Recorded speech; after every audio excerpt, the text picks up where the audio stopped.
최근 언론 보도를 통해 요즘의 70대는 10년 전 60대 못지않게 건강하다는 뉴스를 접하셨을 겁니다. 보건의학적 관점에서 예전 노년층과 비교해 요즘 노년층은 많이 건강해졌다는 분석 결과가 나온 것이죠. 이 뉴스를 보시고 기분 좋으셨죠? 하지만 반대되는 소식도 있습니다. 65세 이상 성인들의 절반이 노쇠 위험에 직면해 있다는 겁니다.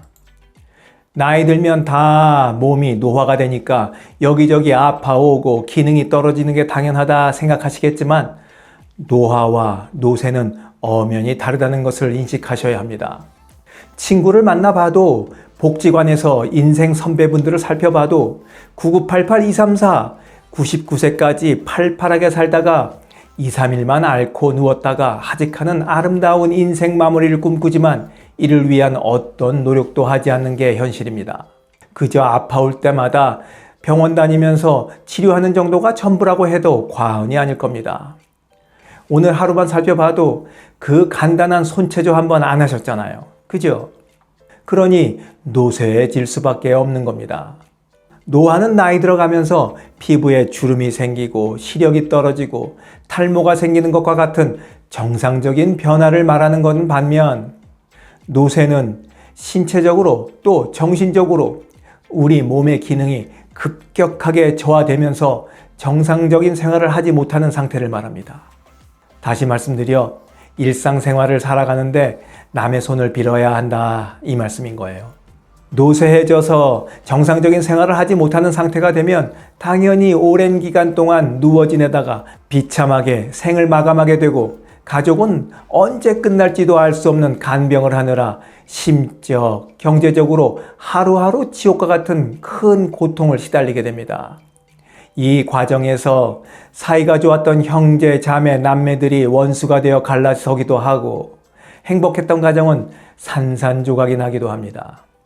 이 지경이 되면 여러분들도 상상할 수 있듯이 그래서 이런 상황만은 꼭 피하고 싶듯이 당사자뿐만 아니라 자식들은 물론 손자, 손녀들까지 인생이 망가지기 마련입니다.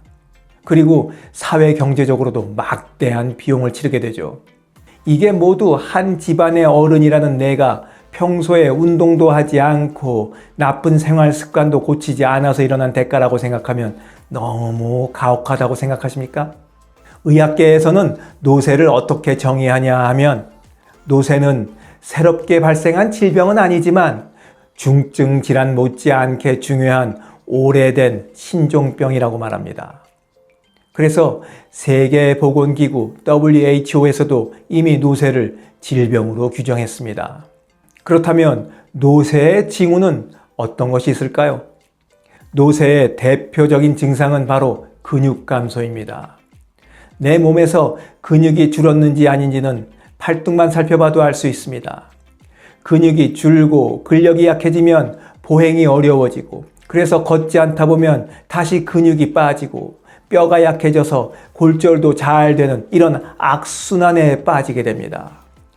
이런 지경에 다다르면 누워 지내게 되는 것은 당연한 순서입니다. 게다가 면역력이 떨어져 수많은 질병에 취약해지고 입원과 퇴원을 반복하게 됩니다.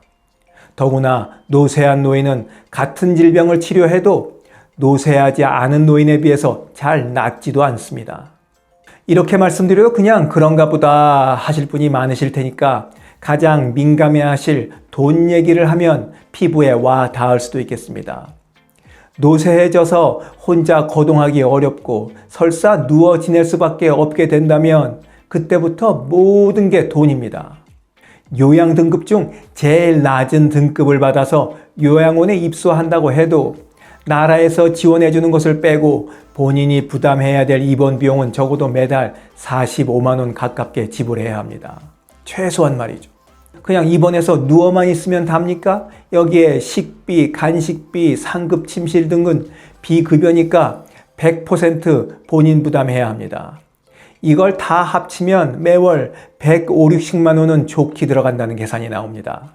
더구나 요양원은 의사가 상주하지 않는 돌봄시설이니까 한 달에 한두 번 찾아오는 협력병원 의사분이 고칠 수 없는 질환이라도 걸리는 날에는 요양원을 나와 입원도 해야 합니다.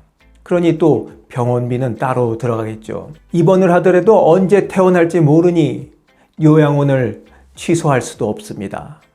제가 앞서 말씀드렸죠. 노쇠하게 되면 면역력이 떨어져서 병도 더 자주, 더 오래 걸린다고 말입니다. 아주대 의대 예방의학교실 전문의에 의하면 정상 노인에 비해 노쇠 노인의 외료 진료비 지출은 2.5배 높고 간호 및 재활 서비스에 지출된 비용은 정상 노인에 비해 노쇠 노인이 10배 더 많이 든다는 프랑스 연구 결과도 있습니다.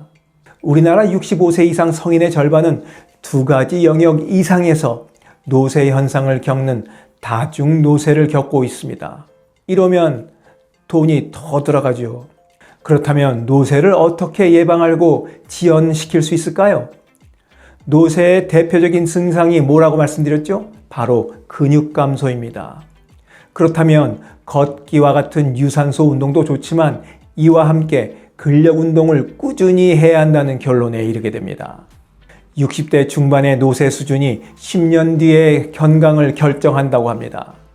그러니까 하루라도 젊었을 때 빨리 오늘 당장 근력 운동을 시작하셔야 하는 겁니다. 헬스클럽에 가입해야 되냐고요? 아니죠. 요즘 공원에 운동시설이 얼마나 많습니까? 그 운동기구들을 그냥 보면서 지나쳐 걷기만 하지 마시고 꼭 멈춰 서서 그 기구들을 이용해 보시기 바랍니다. 영상을 보신 모든 분들이 하루라도 젊은 오늘부터 근력 운동으로 노쇠를 막아내길 바라면서 오늘 이야기 마치도록 하겠습니다.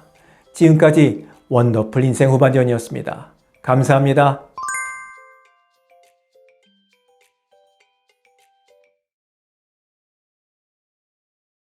자랑질, 지적질, 아는 채, 있는 채 하는 사람들에게 지치셨죠?